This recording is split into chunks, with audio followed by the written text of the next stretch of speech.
তো ঘরটা অন্ধকার অন্ধকার লাগতেছে, ধোয়া ধোয়া কিংবা কুয়াশা কুয়াশা।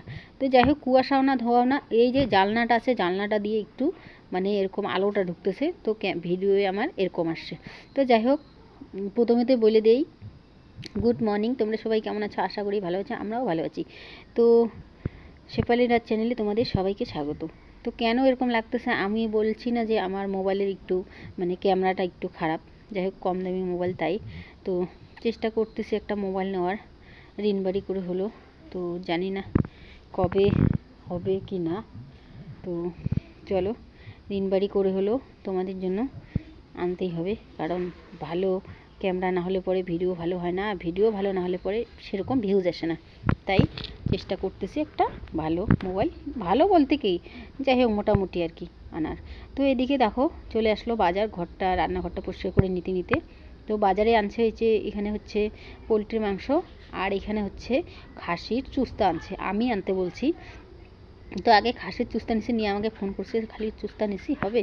তো আমি আবার ফোন করলাম না, ছেলে মেয়ে তাহলে অত্যাচার করবে, আমি খাবো না, হেন খাবো না, তেন খাবো না। তো তার জন্য বললাম যে আরও 100 টাকার পোলট্রির মাংস আনতে। তো এই যে মাংস নিয়ে আর সবজি বাজারগুলো ঘরে রাখলাম, বেশি কিছু সবজি বাজার আনে আজকে, যেহেতু রবিবার আনছিল। তো আজকে বৃহস্পতিবার আনছিল, আজকে রবিবার, বেশি আনতে লাগেনি। তো হচ্ছে কথা, তো চামড়া শুদ্ধ মাংসটা আনছে, তো একটু লোম টোম, তো আমি ওটাই পরিষ্কার করতেছি। তারপর চলে আসলাম এই যে ঘরটা লিপে বের করলাম। তো 2 দিন ধরে লেপবো করে আর লিপি নেই, যেহেতু রবিবার ঘর দুয়ারগুলো একটু লেপাকুচা না করলেই ভালো লাগে না। তো এর জন্য আজকে রবিবার, আজকে লিপতেছি। আর কালকে যেহেতু হচ্ছে তেরেয়া, কালকে আর লিপবো না, এখন মাছ মাংস খাইলেও কোনো ব্যাপার না কালকে। তো চলো, মঙ্গলবার যেহেতু নিরামিষ আছেই, মঙ্গলবার আবারও করতে হবে। আর এদিকে আমার শরীরটাও ভালো না, সর্দি মানে একদম কি বলবো, রাত্রে একদম নাক মুখগুলো বরণতালুটা একদম ইয়ে হয়ে আসছিলো। তো চলো, ভিডিওটা আজকে কেমন লাগলো জানি না, লাগতেছে জানি না। ভিডিওটা ভালো লাগলে পরে লাইক শেয়ার কমেন্ট করো, আর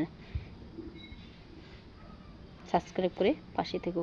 এটা নতুন করে বলার কিছুই না, তবুও আমি প্রত্যেকটা ভিডিওতে বলে দিই, যার ভালো লাগার সে এমনিতেই সাবস্ক্রাইব করবে, বলতে হয় না, কিন্তু আমি তবুও বলে দিই, কী জানি আমার এটা বলতেই হয়। তো তারপর রান্না, এই দেখো আমি মানে একটু বেশি কষা ঝোল করি নেই, মানে হালকা একটু ঝোল করলাম পোলট্রির মাংস, আর এখানে আলু আর শিম ভাজা। আর এদিকে আমি এই যে চুস্তাটা বসাইছি, তো এখানে কিচ্ছু দেয়নি এখনও, একটুখানি খালি রসুন বাটাটা দিয়ে দিছি, যখন বসাইছি তখনই পেঁয়াজ রসুন দিয়ে এটা ভালো করে মানে ইয়ে করতেছে। আর সব কিছু মশলা এই যে এখানে বাইরে রাখছি, এদিকে গরমটাও বাইরে রাখছি। আর 2 পদের মাংস রান্না করলে না ভীষণ ঝামেলা হয়, এই যে বাটাবাটি বারবার করতে লাগে, এমনিতে আমার শিলপাটাটাতে ধার নাই, বাটতে অনেকটাই টাইম লাগে।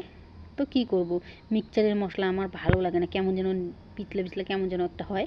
তো হচ্ছে কথা, তো দিয়ে দিলাম মশলাটা। তো চুস্তাটা আমি আজকে আলু টালু দিই নেই, আজকে অন্যরকম করে একটু রান্না করব।